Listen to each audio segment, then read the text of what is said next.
Hi guys, it's Amir from MMOs.com doing a quick news recap of all major MMO news and announced for the week ending June 25th, 2018. This is episode 153 of the recap, and the first bit of news this week comes from Artcraft Entertainment regarding Crowfall Online.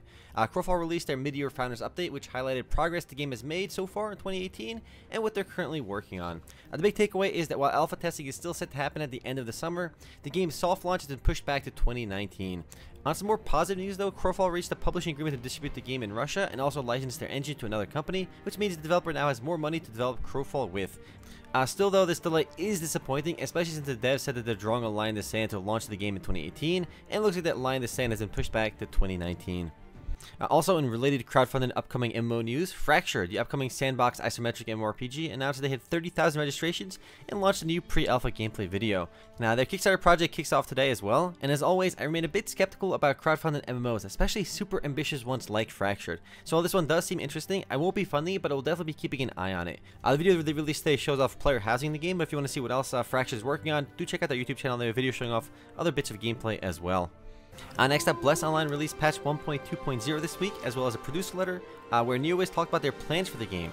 In the patch, they released a much needed buff for Berserkers and Rangers, as well as smaller buffs for all classes across the board. In the producer letter, NeoWiz said that they're aiming to merge servers sometime in July before the game officially launches from early access. They're aiming to have 2 North American servers and 2 European ones. They also explained why their launch was so laggy and blamed scaling issues that they had with their code on Amazon Cloud Services. But I actually played Bless just yesterday, and the game still runs fairly poorly for me outside of instances. The game's player base is down significantly as well from launch, but it still averages about 4,500 or so players online. While the game's launch was definitely disastrous, they are releasing updates and patches, but time will tell if they can do enough in time to save this one. Moving right along, the anime action MMORPG Closers announced their next character, Violet, which is set to launch in the next major update, which is set to happen on July 3rd. Besides simply adding the new character, July 3rd update also removes the in-game fatigue system, which makes a lot of sense. I've never liked fatigue systems, and it looks like Closers players didn't either, because Inmass said they're removing it after listening to their player base. If you never played Closers, it's another DFO style or Critical Online style game with instance dungeons and persistent towns. But I never understood fatigue systems. Why would you prevent your players from playing the game? If you restrict how much your players can play your game, they're going to probably end up playing a different game after they hit their fatigue meter, but luckily that's all being removed with the July update.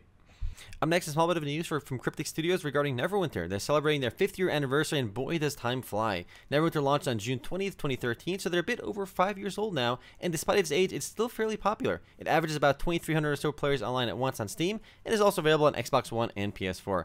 I had fun with this one. If you like D&D, it's definitely worth trying. To celebrate the occasion, they also released a pretty fun infographic, which you can find on Neverwinter's official website. Next up, Warframe released Limbo Prime, also known as the Golden Gentleman, the game's 57th Warframe in the ever-growing roster.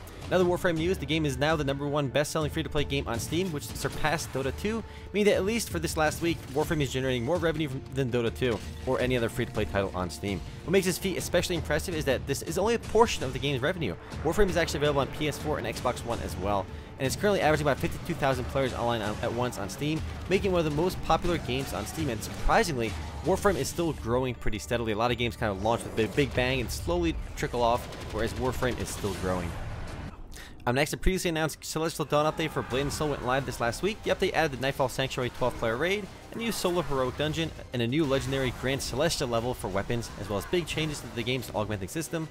Besides Terra and Black Desert Online, Blade & Soul is the only other true action MMORPG in a persistent open world. So if you like action MMOs, it's definitely worth trying. Honestly, all 3 of these games are worth trying because there really aren't any other truly persistent world action MMORPGs. You have games like Closers and Soul Worker, which are all instance-based, but all 3 of these games are definitely pretty solid. Next up, Dungeon Fighter Online launched their summer update, which made balance changes for every character in the game, as well as changing level 85 to 90 gear, revamping the guild system, as well as improving the Explorer Club system. The game will be also releasing the Agent class sometime in July, which will have 2 subclasses, Secret Agent and Troubleshooter, with 2 more subclasses coming out in August, the Hitman and the Specialist. The game is also hosting a fun crossover event in August with the popular Vocaloid Hatsune Miku. And while DFO isn't super big in the West, it's actually the most successful MMORPG in the world because of its success in China. It makes more money than big titans like World of Warcraft, and pretty much everything else. It's one of the most popular PC games in the world. Next and last bit of news this week comes from Playerunknown's Battlegrounds. They launched their new jungle map this last week, but what I found more interesting is that the player-based data that PUBG Corp released this week. Counting the PC version, the console version, as well as the mobile versions worldwide, PUBG now has 400 million total players, with 227 of those being monthly active users. The vast majority of those monthly active users are coming from mobile though. As we know, Fortnite is a lot bigger than PUBG on the PC and console, but Fortnite only has about 40 million monthly active users on those 2 platforms. Fortnite itself has not released any mobile stats just yet, but it's crazy to see how big PUBG is on mobile. And again, the combined monthly active users for PUBG is 227 million, which is absolutely nuts. To give you a bit more context on that number, League of Legends only has about 100 million monthly active users, but obviously League isn't available on mobile. This just tells you how big the mobile platform is for gaming. Anyway guys, that's it for MMO News this week. I'll see you guys tomorrow for the podcast. Later guys.